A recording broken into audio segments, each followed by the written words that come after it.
hate you both. I've hated you ever since I can remember. I hate you, and I wish you both had cancer. Cancer? Yes, in the head.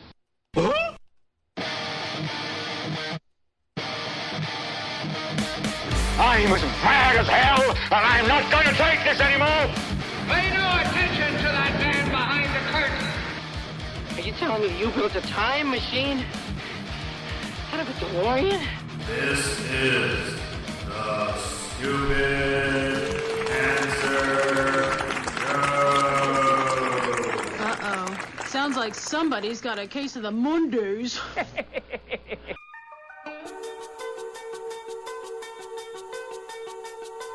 Hello there, children. Hey, kids. People seem to like me because I am polite and I'm rarely late. Don't worry, I got an idea. And now, the host of the Stupid Cancer Show, Matthew Zach. Not that there's anything wrong with that. Because he has a lot of chutzpah.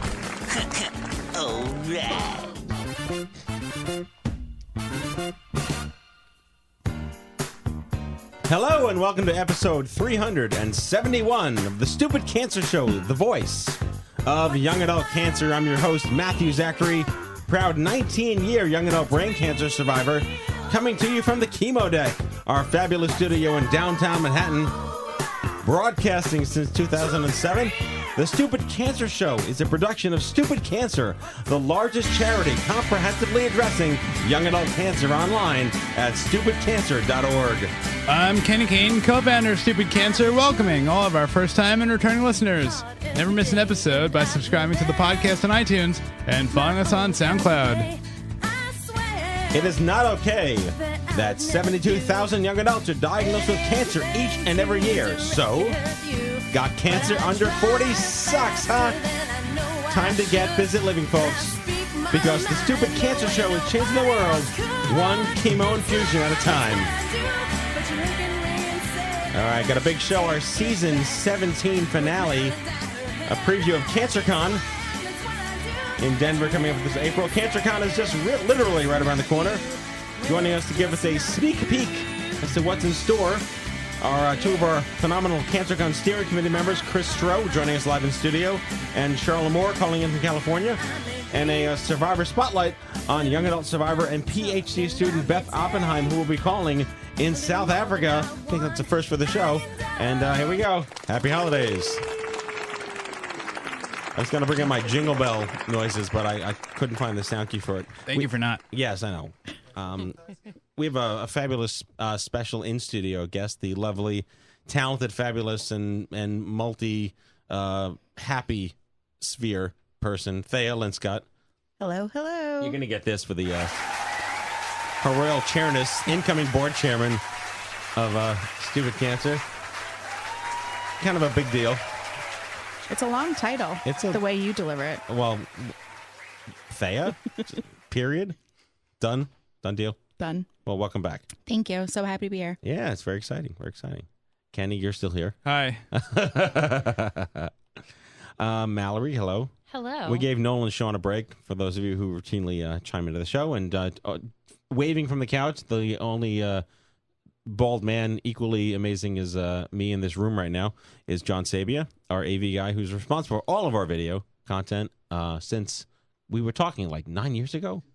2007. Wow. Been a long time. Long time. Enjoying his third kid. Yeah, who's adorable. Well done. Yeah, and Chris, you're sitting here live in the studio. You're going to be on in a little while, but how you doing? I'm doing well. Glad to be here. What a way to jump down the rabbit hole. Your first show just live in studio here. I know. Just took the subway downtown and walked in. I mean, hopefully the steering committee's been softening the edges a little bit so you can tolerate what's about to happen. I hope so. Okay. Did you pre-game with a little, Ketty schnapps or something? Libation? Yeah. Just a beer. Mm. The fridge is stocked, in case you didn't know. Very nice. I'll have to revisit. No, it's a big deal. This is episode 371. My dad was telling me today, because I was mentioning before the show, that my dad used to be the only live listener. Nearly everyone listened on a stream or podcast, and my dad, when we used to do the show live, would listen live, and he'd always been like the MQuad 46 in the chat room every single day for 7 years. And then he's like, I missed the Mondays where I was the only person in the chat room listening to the show.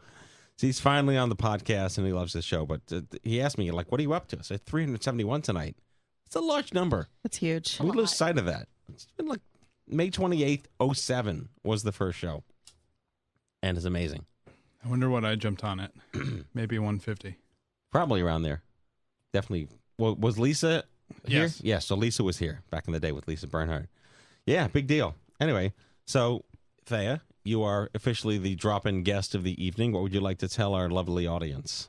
Well, we were just talking about our resolutions, right? It's the last episode of the season and what 2016 is bringing to everyone. So I personally am going through every change humanly possible, which is super exciting. I can vouch for that, by the way, to all of our people out there.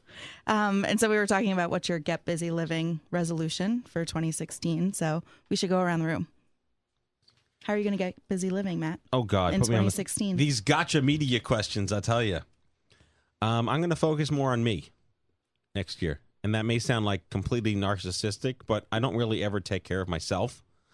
And that means being more available to my children, to my wife, doing some things that are specifically to help me personally, because we're in such a really blessed place. I never use that word really, but as an organization, we're in a really good place to grow.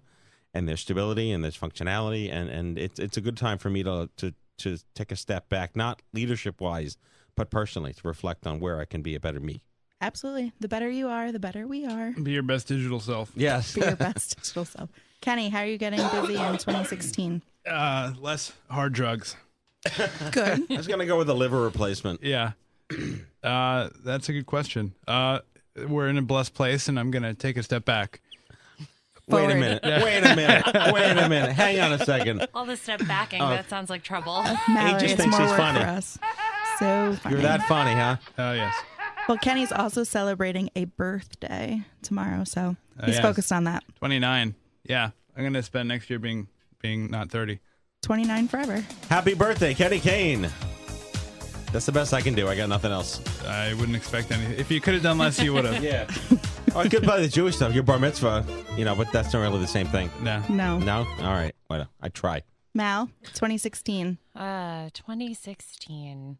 I don't know. I'm thinking a lot, spending a little bit more time in my free time focusing on, one, running, because I need to run, and two, music. I need to sing, like just more of like running and singing in the time that I am not stupid cancering, I think. I like it. Yeah. Music heals. More rounded. Very cool. There we go. Oh. I found it. Singing. What is this, like the nation of any small country? 29, Kenny. This is a big number. It is. Hold on. He's drinking on the air. It's good stuff. Make a wish. Okay. Well done. I knew I could Thank find you for that virtual No, it's a candle. big. We're very proud of you. It's a big deal. I met you when you were like 18 or something. You were like 22 when I met you. I wasn't even born yet. I know. when stupid You were like cancer was you were fetal. an idea. You were in the I was as big as your tumor when it came out. You were a blastula. You were an embryo. Exactly. Yes. My tumor was bigger than an embryo, actually. So there you go. I was a big embryo. You're welcome. And welcome to the Stupid Cancer Show. This is happening. Yes. And Mallory, what's the update on CancerCon? We got like 100 people registered now? We have almost 90 people registered. Wow. It's pretty exciting. And we have some exhibitors rolling in. So lots of fun things happening. Yeah, and I have a special guest lined up potentially to be a plenary. I won't reveal it here, but it should be pretty interesting. Yeah, make those general sessions lots of fun. Yep, exactly. You know you want to come. And listening to everyone's feedback from previous years, all of those things have been implemented for this year's agenda and all the breakout sessions. So we're catering to our audience incredibly well this year, more so than ever before. And again, I look at we'll talk about the steering committee and the evolution of the steering committee, which I would say is the third Phoenix Rising success model of how to do things wrong the first time and right every time since. But it is emblematic of our feedback. We Stupid Cancer is a brand built upon the people who needed it. And I like that. Anyway, this is exciting. South Africa calling in. South Africa. There's a first time for everything. Should we prank call South Africa? The country. Call them. The whole country. All right. Let's get Beth.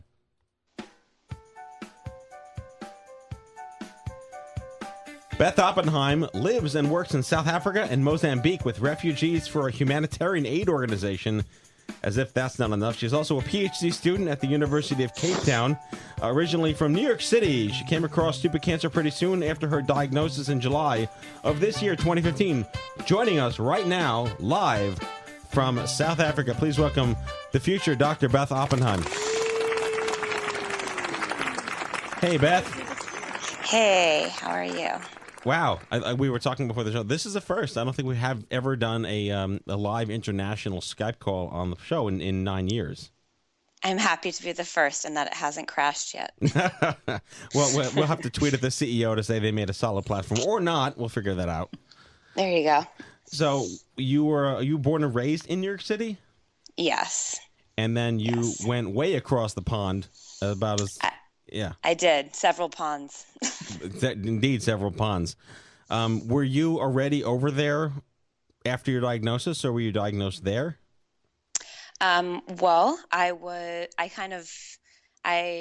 diagnosed in the U.S. on vacation. I literally got cancer while I was on vacation, visiting family, and received my diagnosis in the U.S. But I was already living here. Okay, so were you, first of all, thanks America, or thanks Obama, or for getting cancer while on your vacation here. But did you have any symptoms? What was your actual diagnosis? So I had a lump. I found a lump in my breast about 3 months before I told anyone about it.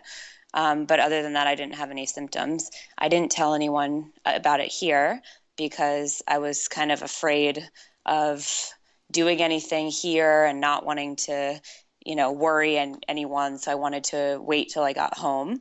And I actually had a series of tests when I got home that were all negative. So I sent my husband back from vacation to come back to work. Got my lump removed just out of paranoia and the fact that I live so far away. And when they removed it, they found that a piece they hadn't biopsied was malignant. Do they have a stage or a grade at that time? So it was stage 1, thankfully. Yes, very thankfully. Yeah. So extremely. So help me understand this then. You came to the States on vacation. You were diagnosed here, but you were treated in South Africa. Actually, it was sort of complicated.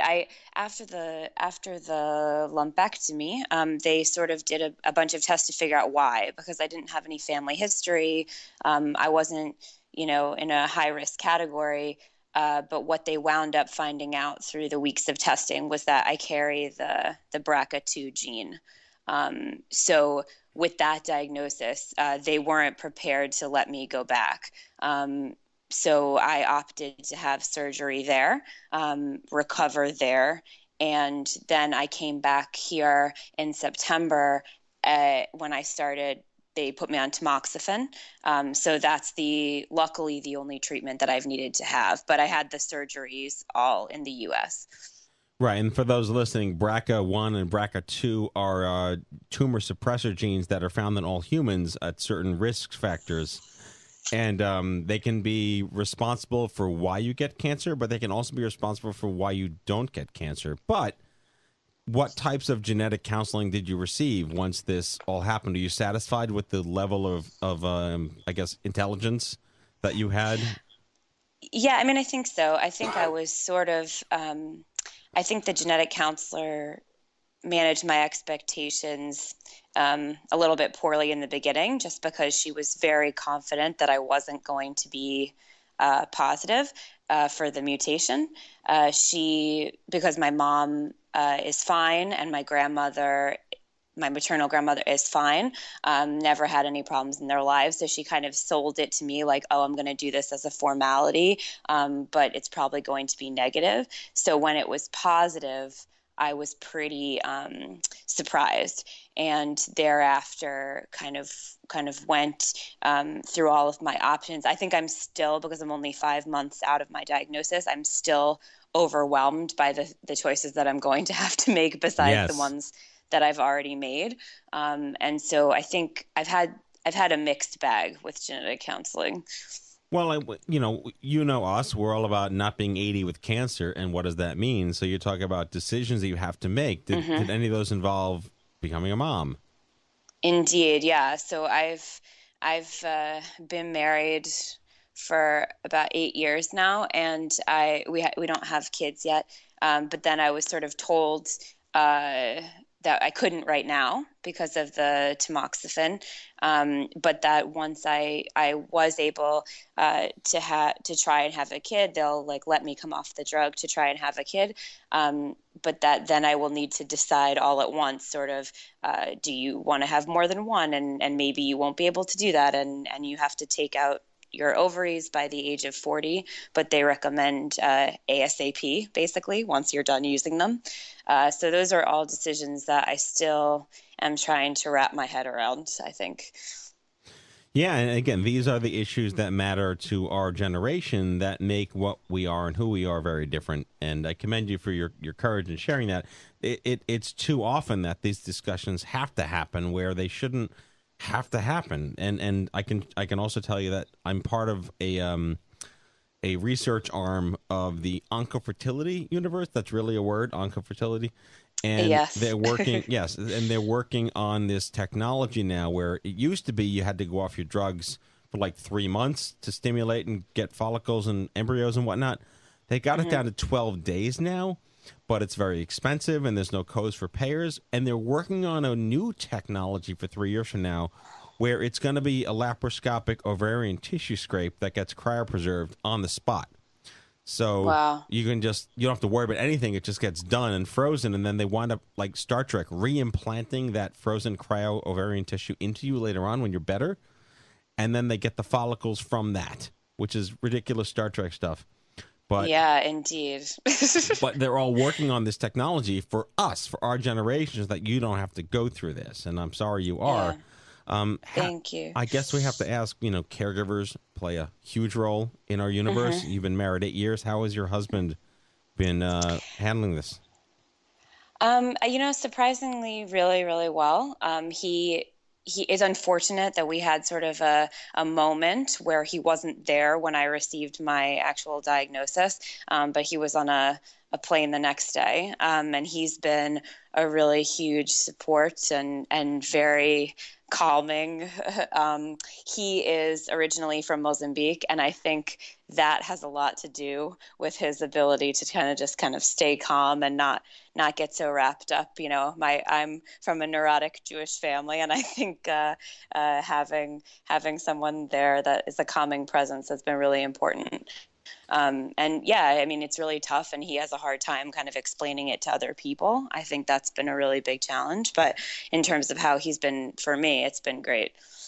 No, that's really important. I guess I can ask you, I mean, you're relatively like freshman class at this point, but how did you come across stupid cancer?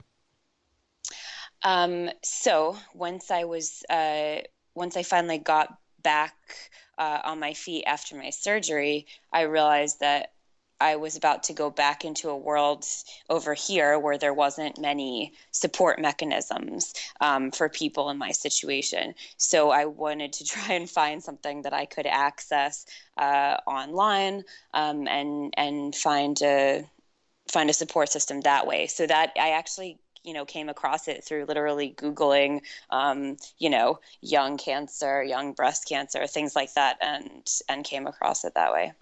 Well, we're happy you did. We're sorry you need us, but we're happy you found us. So can you tell us about life as a young cancer survivor in South Africa? Yeah, it's a little bit, it's great in the sense that you're not, for me, I'm not in the sort of place of diagnosis. And for me mentally, that's super good. I can be a cancer survivor without having the stigma of being around all the people I was with when I was diagnosed and was sick. One of the things that it's like here, though, is that it's super isolating. There's a big stigma attached to breast cancer in particular and to having a mastectomy, which is what I went through. And so there's a lot of people not talking about it. So they know that you've been sick, Maybe they've heard from someone else, but they will never say to you, like, how's that going? The fact that there's a podcast that talks about this is sort of antithetical to that, the environment. No one really talks about it to me. So that's why I need something from outside. Especially just because of the stigma for breast cancer in particular. No, and that's a fascinating, like, cultural anthropologic insight into maybe what we take for granted here in the States that doesn't really translate over to other cultures around the world quite so similarly. Absolutely. And I think especially the idea that a mastectomy and reconstruction is, which I also did, is something that's okay and needed and part of the sort of treatment plan, psychological as well as physical, all of those things. You know, I try to be as open as I can with people, and you know, I sort of use humor as kind of a way to do that. But all of my friends from the region really have had to confront this in a new way that's not comfortable for them. Hi, Beth. This is Thea. I'm one of the volunteers here at Stupid Cancer, and totally happy to have you on the show. And one of the things, as I was listening to your story, is how is your family handling you being so far away? Because you said Jewish neurotic mother. I have one of those. I think she'd make me come home. How is that working out? Well, she already did make me come home once. I was home last month, and you know, it's really, really hard. I won't lie. I'm an only child, and it's pretty hard for them. My parents both were sort of. My mom's works in oncology. She's been an oncology nurse for my entire life. Wow. So this is something that's very close to her. And it's also like why I got such, you know, the Cadillac of care. She sort of was right there. Luckily, she doesn't do breast. She does, you know, blood cancers. I guess luckily it wasn't her area of expertise. But, you know, it's very hard for them. I try to call them a little bit more than I used to. I FaceTime them once or twice a week. And they're very involved in like making sure that when I need to do follow-ups, you know, I just did my first round of follow-up now in November, which was like 4 months after my surgery. And yeah, it's very hard for them, but I think they want me to be in my normal life.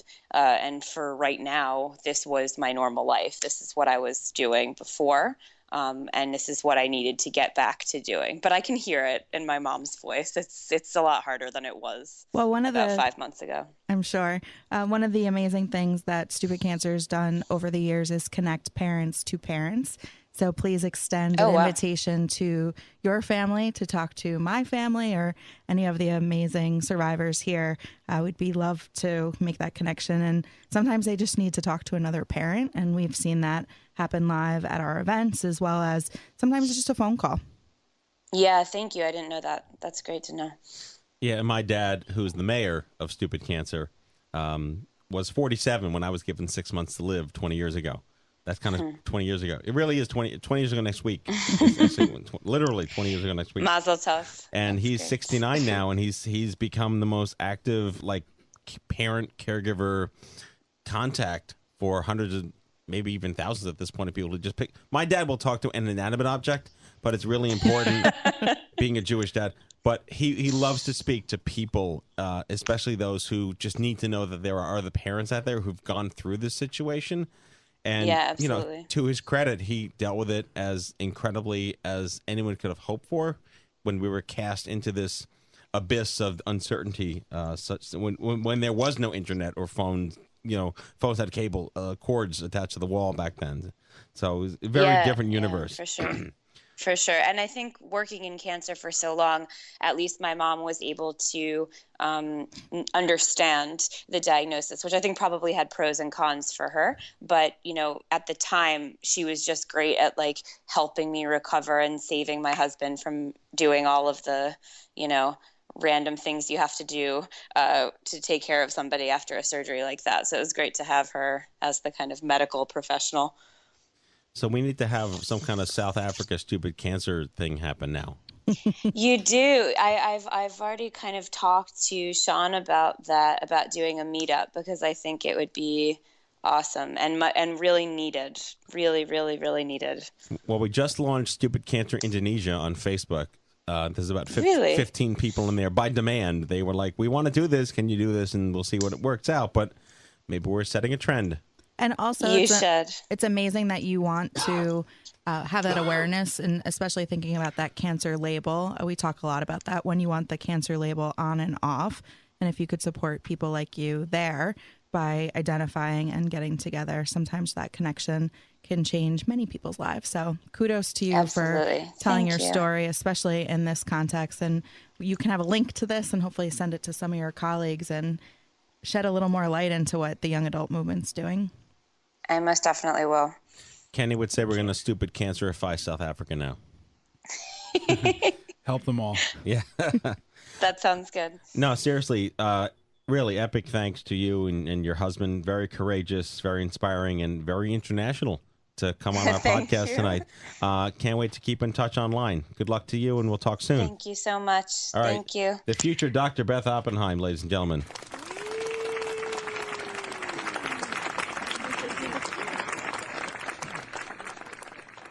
All right, Kenny. And now, the news. Hello, I'm Kent Brockman, and this is Eye on Cancer. Just the facts, ma'am. Head on over to events.stupidcancer.org. That is events.stupidcancer.org. Sign up for meetup alerts and never miss an event again.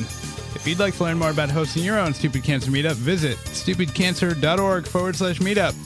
I am happy and sad to report that there's nothing going on at the moment with the holidays. Well, that's perfectly acceptable that people are enjoying themselves. So we will see you next time around as soon as we get some more meetups. No one should face cancer alone because isolation sucks. Download Instapeer for iPhone, iPad, and Android. Create your account and instantly start chatting with someone just like you who's been there and walked in your shoes. Join our community of thousands of cancer patients, survivors, and caregivers right now on your phone. Instapeer.org. We've launched an issue aggregator on Tumblr for all the articles, blogs, and stories we couldn't possibly have the time to post on social media. Check out We're Reading 24/7 and don't miss a beat. Subscribe over at stupidcancer.org/feed. Cancer is expensive. Duh.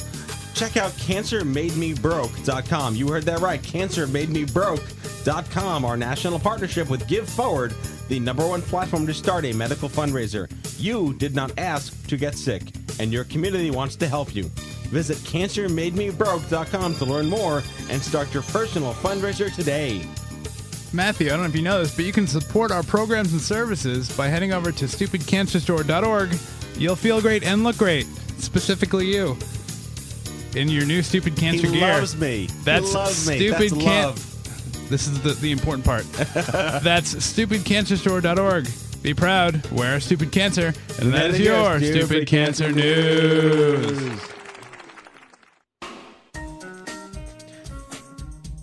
Two special people coming on the show now for the next segment from our CancerCon 2016 steering committee. Chris Stroh is a 7-year Hodgkin's lymphoma survivor living in Jersey City. I forgive him for that. Working for a financial services and software company in Midtown Manhattan. Makes up for Jersey. He's been attending Stupid Cancer's OMG conference since 2013. Really veteran.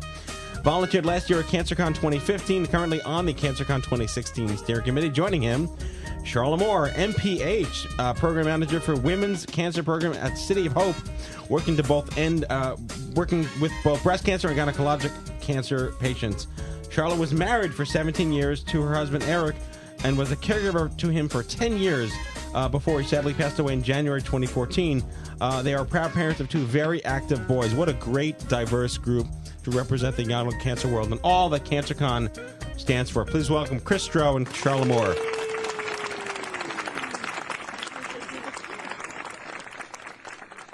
Great to be here. Great to be here. We're really excited. It's really exciting to, I think we had the steering committee represented last year, but not in such a form. And it's so indicative of how far the event has come and what our brand means to actually have a functioning group of amazing people that are so behind the scenes that we make it look easy. That's the problem. We make it look too damn easy. and I go back to Kenny's origin story of how he came in as an intern expecting this massive company. He walks into this tiny black room with no windows and sees me, and that was it. Like the man behind the curtain. But we pull off CancerCon.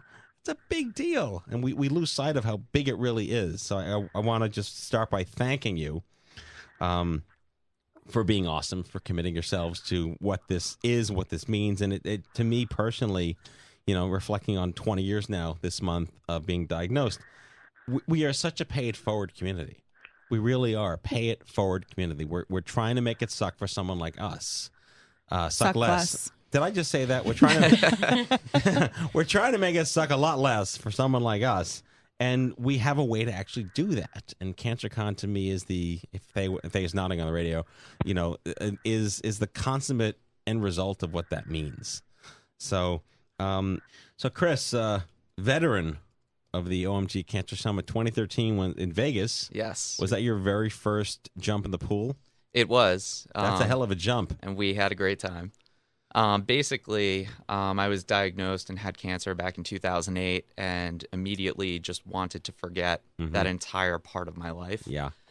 And how old were you at the time? I was 23. Okay. Yeah. So basically, I tried to just forget about it. Definitely had a lot of survivor guilt going on. I found Stupid Cancer and saw that you were doing conferences, all across the country and specifically in Las Vegas. I had never been. I asked my wife if she would, or my girlfriend at the time, if she'd be interested in going to Las Vegas, sit in on a few sessions, meet other people who had the same experience as me, and it was life-changing.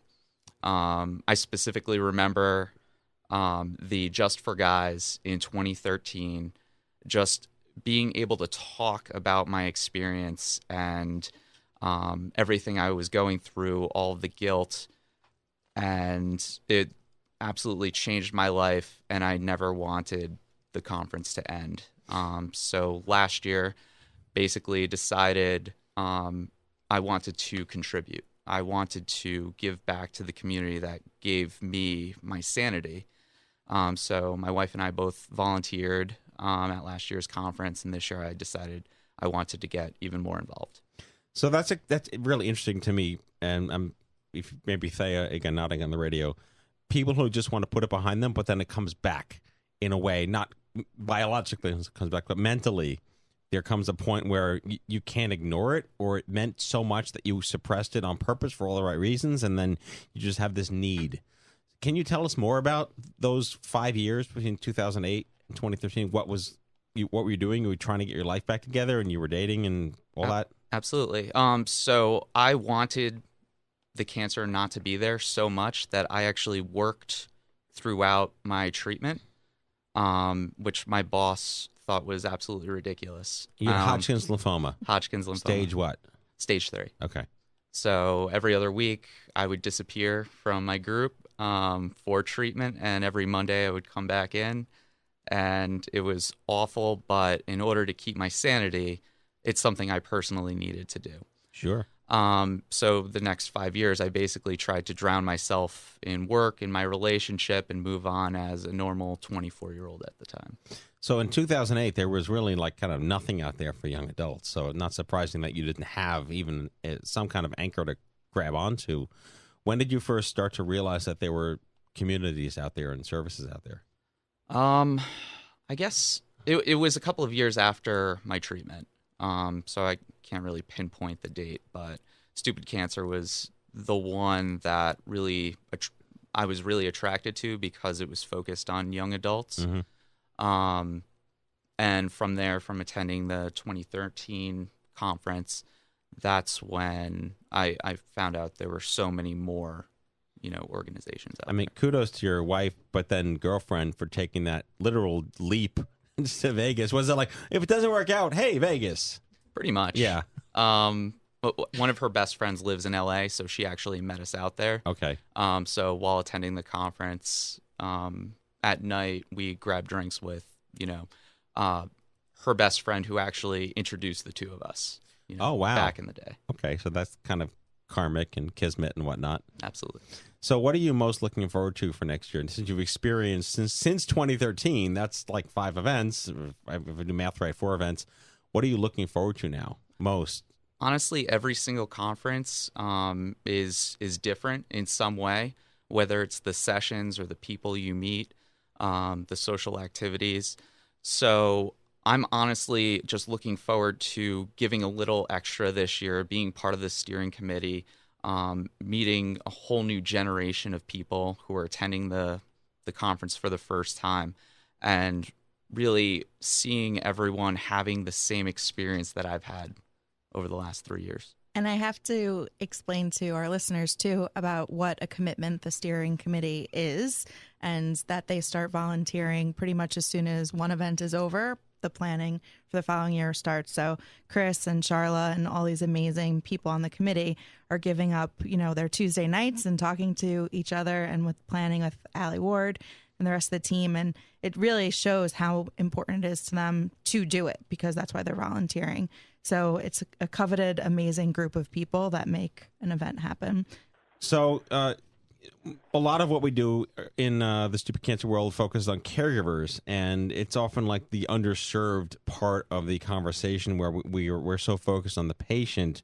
But now in this age of survivorship where people are living and struggling and fighting to get busy living, caregiving is now in the spotlight. And your late husband was no exception in your marriage to him. I was hoping you could just briefly share Eric's story with us. Sure. We met when we were 19, working at Disneyland, and we're married. Everything is great.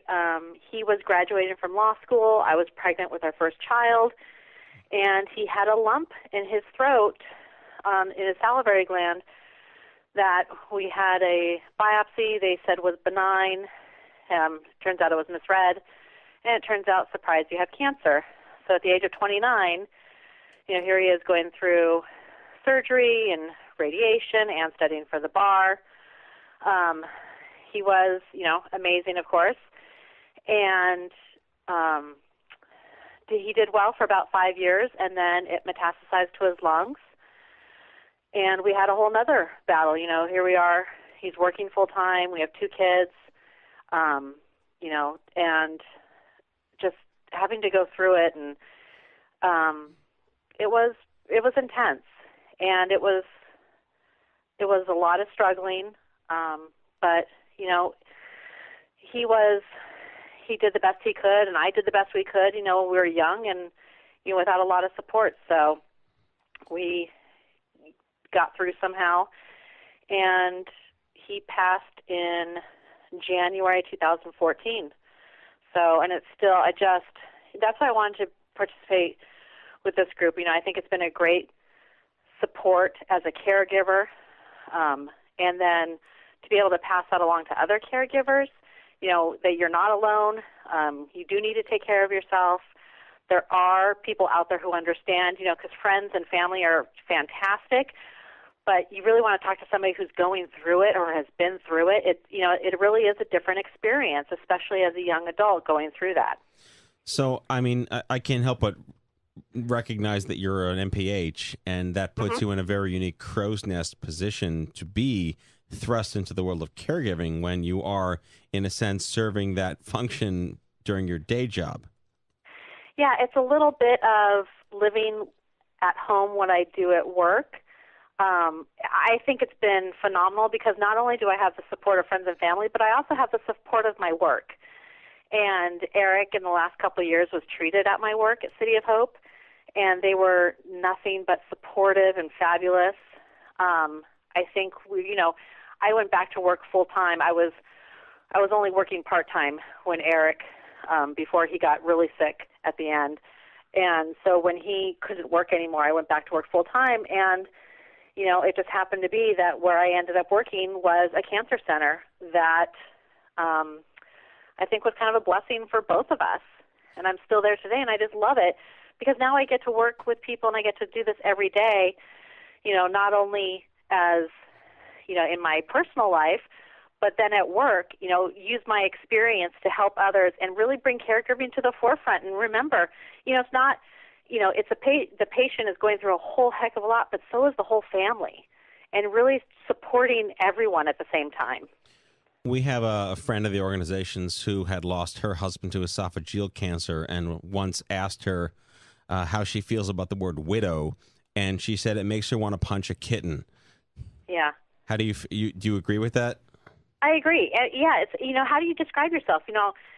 You're young, and I was married for a long time, and I still feel married, and yet it's been almost 2 years. Yeah, calling yourself a widow, you don't picture yourself as a young adult as a widow. You picture someone who's 70, 75. Right. And yeah, it kind of makes you want to throat punch somebody. I like her. So, I mean, we have 2 people on the CancerCon steering committee this year who represent the caregiver side of the universe, and I think it's our first, I'll just say, bereaved spouse who's on the committee, because that is such an intrinsic, reality of our universe here, being young and having a loss like that.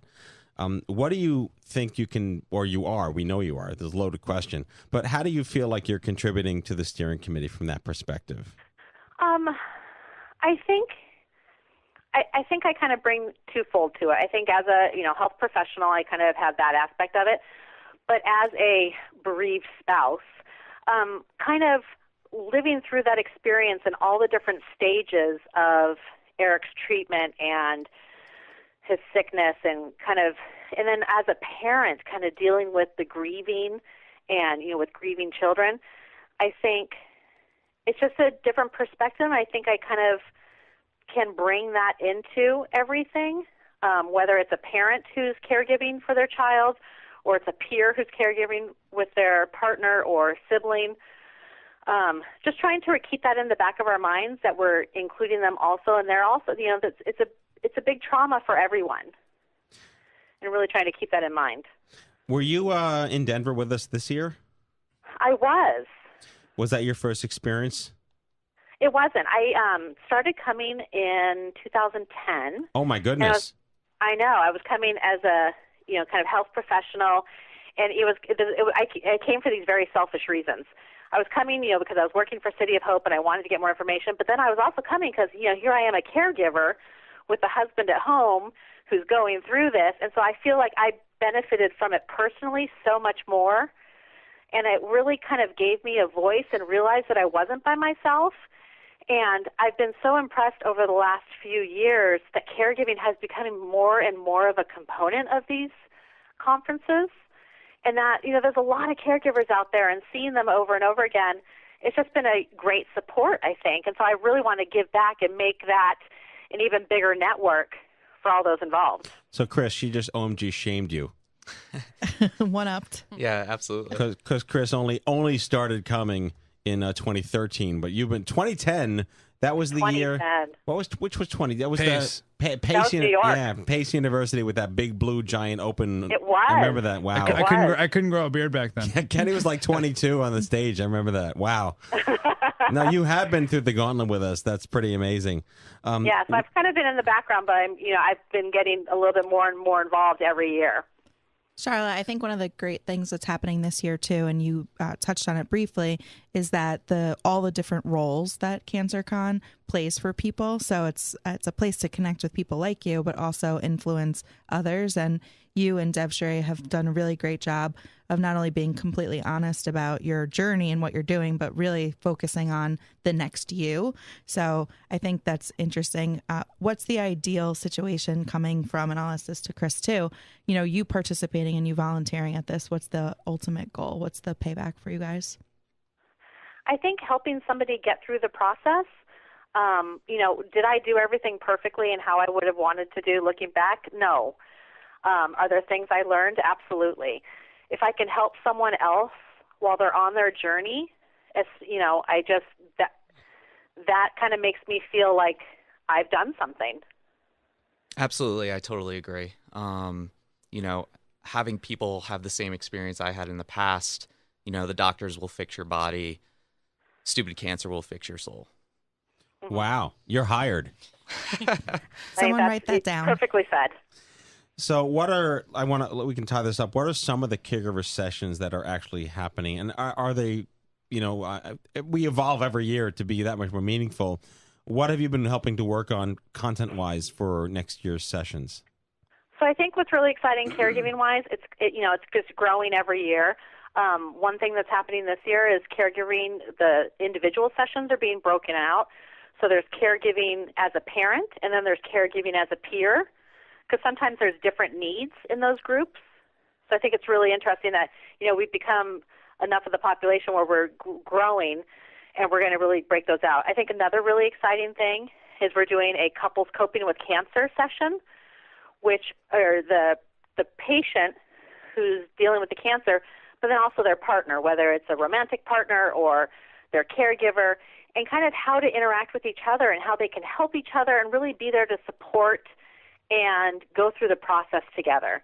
I think that's really exciting, and I'm really, excited to see what comes of it. Can you tell us how old are your boys now?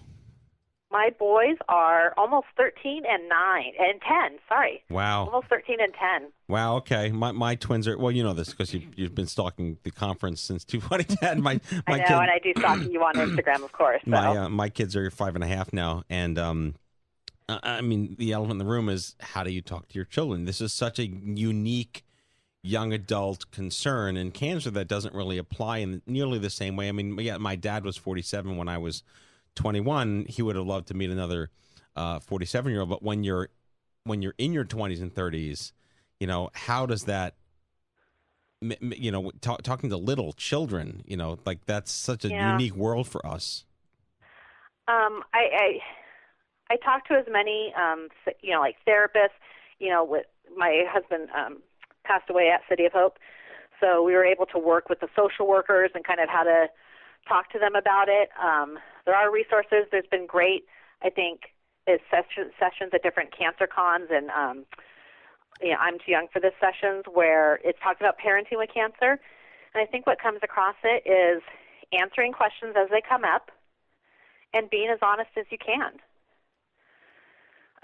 The kids will let you know. It's interesting. The kids will kind of let you know what they're ready for, and you can tell by the questions that they ask.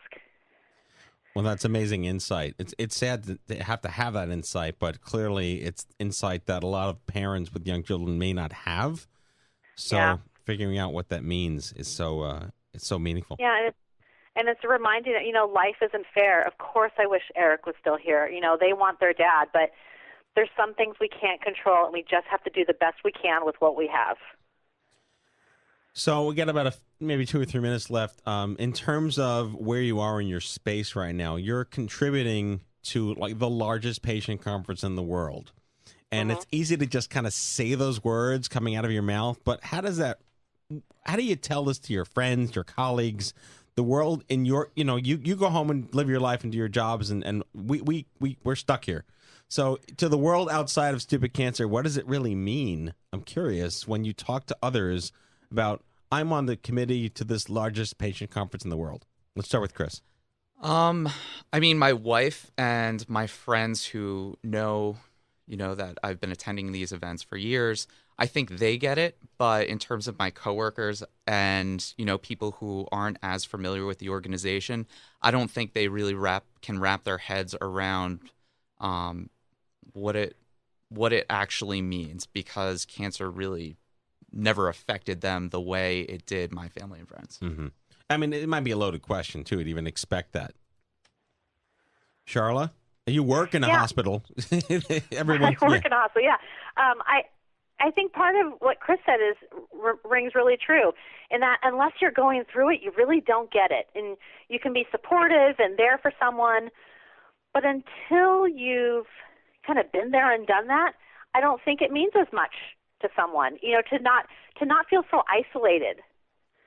I think that means a lot when you feel isolated as a young adult, and when Stupid Cancer comes in and you have this, this community supporting you, it's pretty hard to express how amazing that feels. Well, it's been such a privilege to have you guys on the show, and I know that the entire month of April we also focus on the content of the conference and the talent that's going to be there and everything that it means. And the road trip will kick off in April, and it's going to be a really big deal. I'm honored to know you. I thank you so much. I thank Chris and the entire. How many are there? 12 people on the steering committee. There are 8 people on the steering committee. How many? 8. 8. Yes. All right. So I made it a little difficult that there could be 12 one day. but the 8 people on the steering committee make all the difference. The behind-the-scenes magic. So thank you guys so much. Thank you. We're thrilled to be on it. Yes, absolutely. All right. So Sharla Moore, MPH Program Manager for the Women's Cancers Program at City of Hope. Regrettably lost her husband to cancer in 2014, raising 2 beautiful young boys.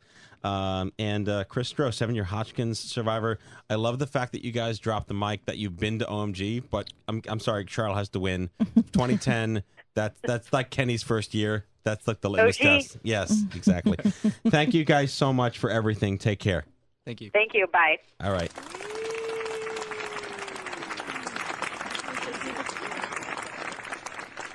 Oh, it's season 17? How did that happen? I have no idea. It happened. Season 18. It's wrapping up. All I know is I'm turning 29 tomorrow. Yes, you are. We're very proud of you, Kenny. 29 forever. Just keep shaving every now and then to look younger. For the rest of your life. Yes. What a year for you, Kenny. Engaged. Last year of your 20s. That's Talk about it. how great I am. And that cirrhosis kicking in. It's good stuff. Yes. Wonderful. Well, with that said, let's wrap the final show of 2015. Prepare to activate. I hear there's rumors on the internets. You ever seen a grown man naked? And so, to all of you, a fond farewell.